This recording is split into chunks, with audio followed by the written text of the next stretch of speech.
Eu gostaria que você declarasse assim comigo. É água, é água, é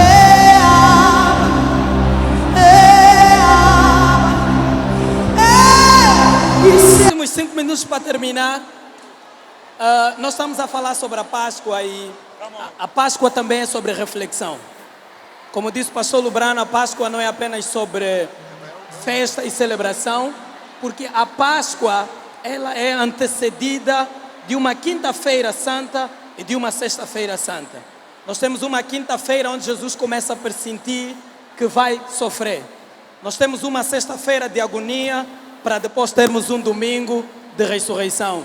Eu gostava que em poucos minutos, já assim para terminar, em 1 minuto cada um pudesse nos deixar que reflexão a igreja presente nesse lugar pudesse levar para casa.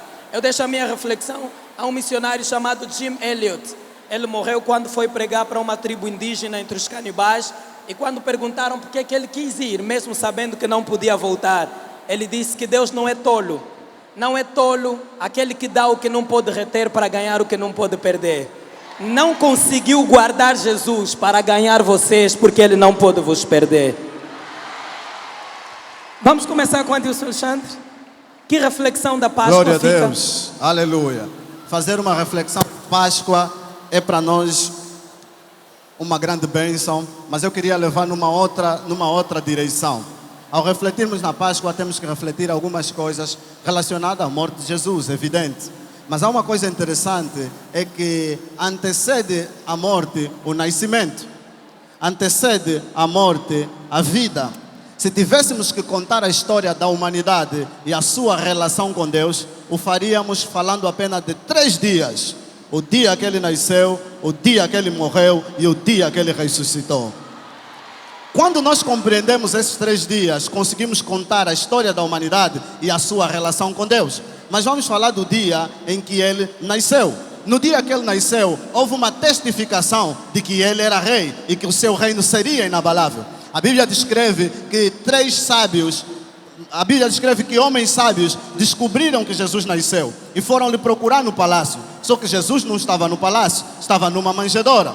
E é interessante que para confirmar o reinado dele no seu nascimento, eles levaram os 3 elementos que confirmavam um rei. Levaram ouro, representando a riqueza, porque todo rei que é rei é rico. Levaram incenso, representando um perfume, um cheiro, um ambiente agradável. E levaram também mirra, que fala da qualificação individual, das características próprias que um rei é ou que um rei tem. Quando esses 3 ofereceram ouro, incenso e mirra, testificaram o seu reinado. Mas era preciso um bocadinho mais do que testificação do seu reinado. Então daí nasce a paixão. A paixão expõe-nos 3 coisas relevantes. A paixão nos impulsiona a decisão. A paixão nos impulsiona a coragem e a paixão nos impulsiona a determinação. Jesus, depois de assumir o reinado, manifesta a paixão. E manifesta a paixão tomando uma decisão de morrer por nós. Manifesta a paixão tendo coragem de enfrentar a agonia da cruz. Manifesta a paixão tomando uma decisão de não descer da cruz. Então hoje nós claramente conseguimos definir o seu reinado. Hebreus faz sentido. Tendo recebido um reino que não se pode abalar, retenhamos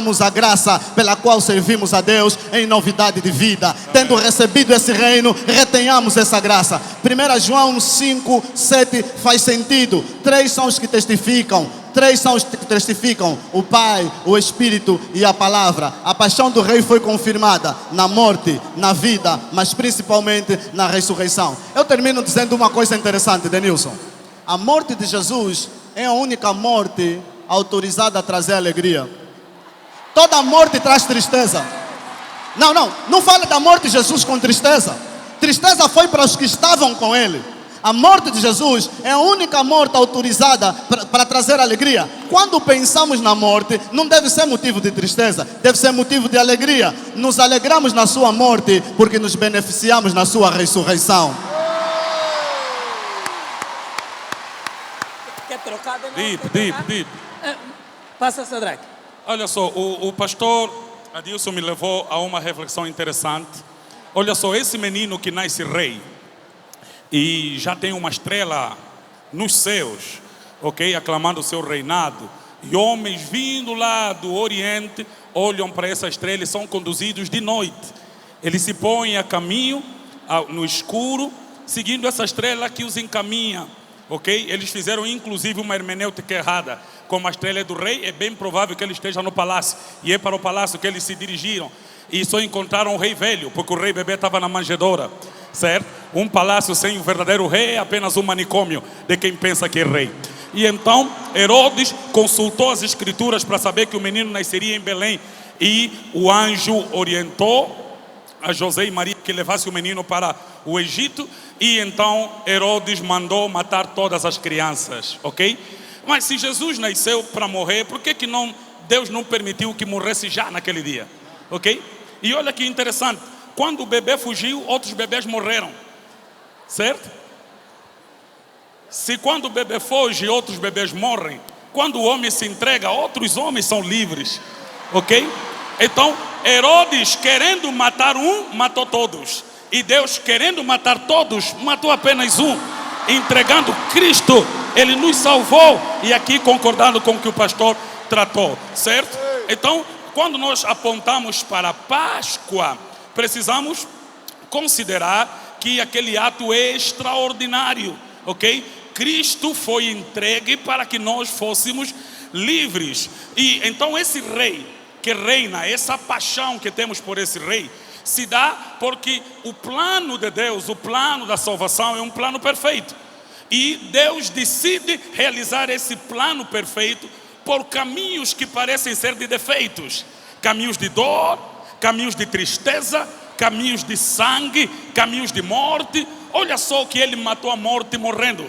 Ele venceu a fraqueza sendo fraco. Ele se entregou na mão dos homens para os livrar. Uau, Ele é maravilhoso, aleluia.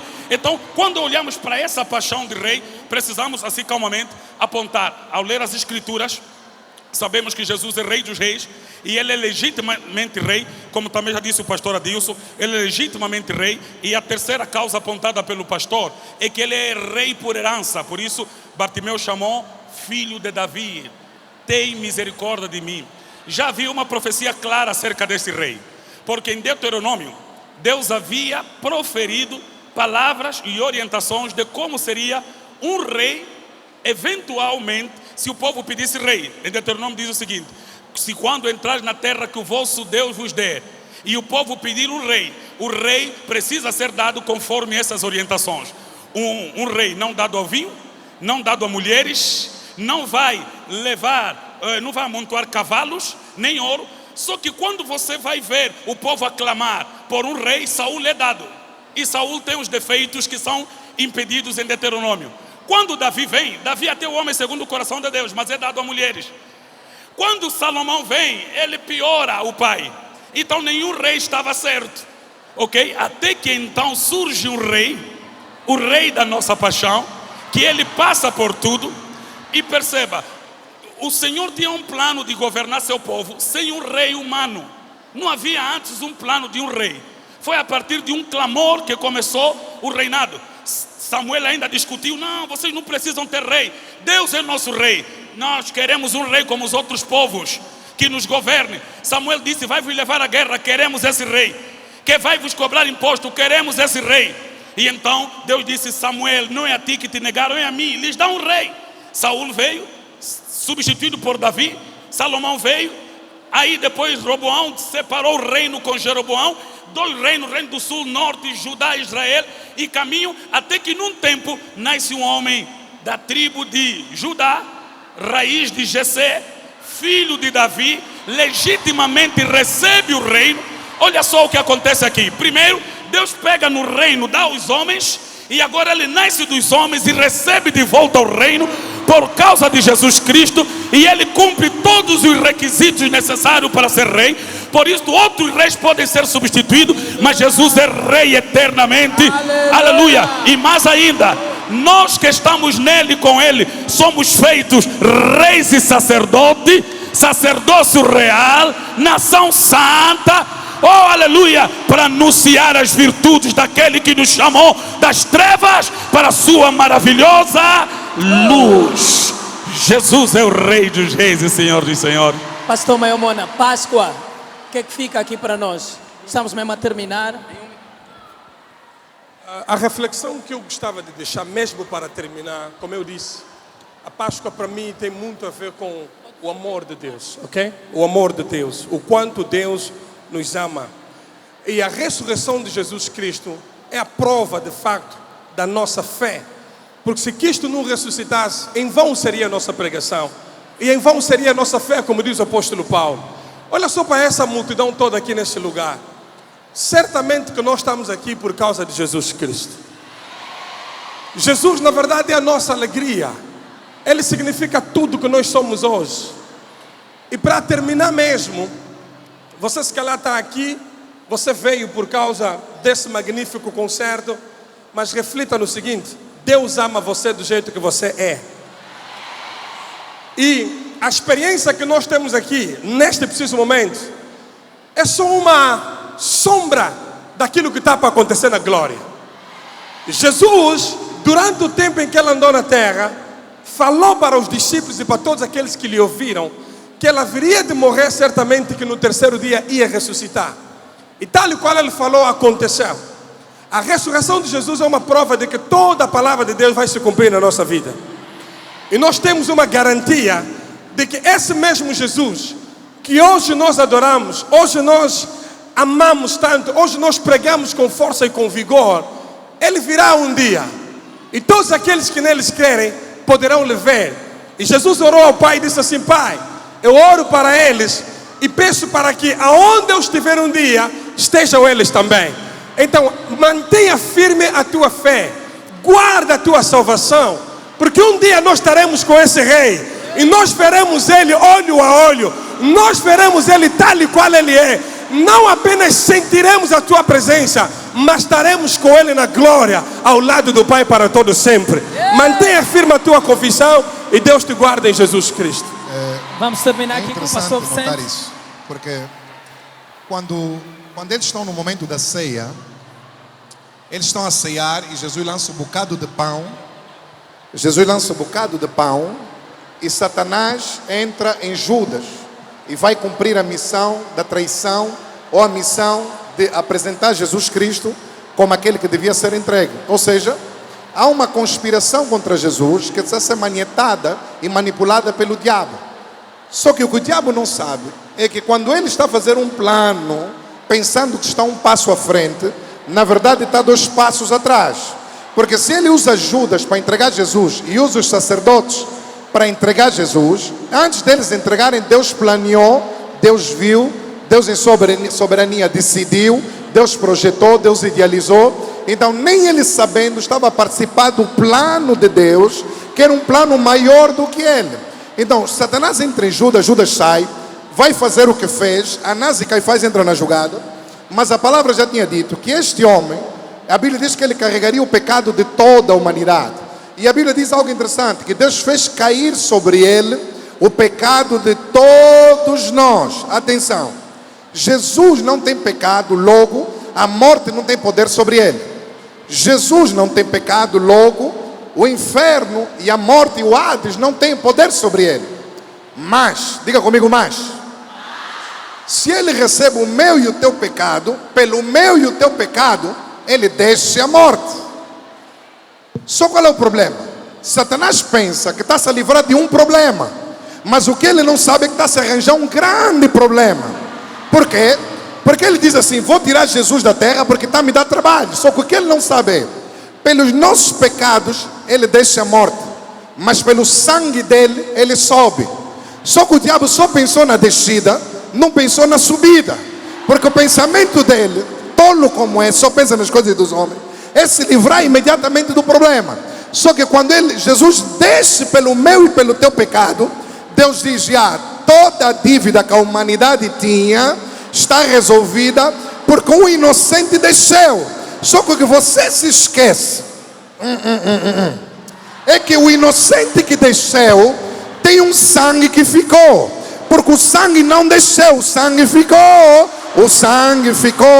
e o sangue na terra clama: há um inocente na morte que tem que sair. Ou seja, o diabo se apresenta e diz: não, ele não pode sair, porque eu, na personificação do pecado da humanidade, não vou lhe deixar sair, porque está escrito que a alma que pecar, essa morrerá. Ele está vestido do pecado de toda a humanidade. Ok, tudo bem? Se pelo pecado da humanidade ele está aqui, o sangue de Jesus Cristo testifica de que ele não tem pecado para estar aqui. Ou seja, se você pode lhe acusar pelo pecado do Vicente, você não pode lhe acusar pelo pecado dele. Mas como pelo pecado do Vicente ele desceu, pelo sangue dele ele vai sair. Mas atenção, ele não vai sair sozinho. Ele vai pegar no pastor Adilson e vai sair com ele. Ele vai pegar em você e vai sair com ele. Ou seja, pelos nossos pecados desceu, pelo seu sangue subiu, mas não subiu sozinho, subimos com ele. Negócio Aleluia. fechado, justiça consumada. Deixa, já que a irmã Gabriela já vai entrar daqui a pouco. O Vicente provocou aqui uma conjectura boa. Deixa eu imaginar com o Vicente aqui algo interessante. Imagina os demônios lá na porta do inferno, a ver mais um pecador a entrar. No céu há festa quando uma alma se converte na terra. Certamente que no inferno há festa quando um pecador também morre. Agora está aqui um homem a entrar carregados de pecado. A recessão do inferno celebra. Só que esse homem não é um homem normal. O porteiro já dá conta que ele carrega pecado muito grande para um homem de 33 anos. Que pecado é esse? De quem é esse pecado todo? E o problema fica muito mais grave, porque ele não carrega apenas pecado de homem, ele revela e carrega pecado também de mulher. E isso fica cada vez mais estranho, porque não tem pecado apenas de 33 anos, tem pecado de 50, 60, 70, 80, pecado de 20, de 15. Ele carrega pecado de toda a humanidade. Mais grave ainda fica, porque ele não recebe apenas pecado de quem está no presente, ele carregou pecado de todos do passado, aqueles que não podiam ser livres pela expiação do sangue dos animais, da pomba, do cabrito, da ovelha. E mais grave ainda para o inferno, ele não tem apenas pecado do presente e do passado. Lá no fundo, enquanto ele carrega, tem pecado do futuro, pecado do pecado do Sadraque, do Vicente, pecado do Maí. E ele leva, carrega esse pecado, até que então Satanás se apresenta. O que você está fazendo aqui? Quem é você? Ele arranca o pecado. Eu não sou mais um pecador, eu sou o Salvador da humanidade. Dá a chave da morte, toma a chave da morte. Também dá a chave do inferno, toma a chave do inferno. Você me mordeu o calcanhar, abaixa a cabeça. E o Senhor esmagou a cabeça da serpente e subiu, levou cativo o cativeiro. Quem crê que Jesus lhe salvou pode celebrar a Jesus. Aleluia! Nós somos salvos. Essa é a paixão que pregamos e anunciamos. Ele abriu as tumbas e os santos apareceram na cidade, e temos plena convicção. Essa é a razão. Aqui pessoas estão a pular. Ninguém bebeu nada, ninguém bebeu aqui trigin, ninguém bebeu amarulha, ninguém bebeu moete. Nós não nos embriagamos do vinho, nós enchemos-nos do Espírito. Nossa alegria não depende da droga, nossa alegria é a paixão do Rei. Aleluia! Aleluia!